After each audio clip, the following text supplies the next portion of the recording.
এসেছি দোকানে, দেখো লাভবার্ড, কত রকমের পাখি। আমরা হচ্ছে লাভবার্ড পাখি কেনার জন্য এসেছি। দেখো লাভবার্ড, এই যে বাজিঘর আছে, দেখো মা।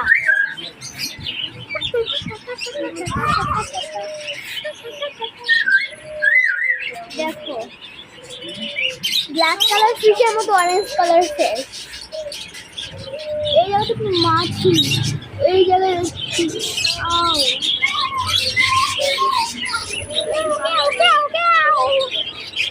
দেখো গাইস চিংড়ি পাখি। ও মাই গড, লাভবার্ড, এই লাভবার্ড কি করছো তোমরা? এই নাকি মারা গেছে। দেখো গাইস এই ফিশগুলো চোখ, এই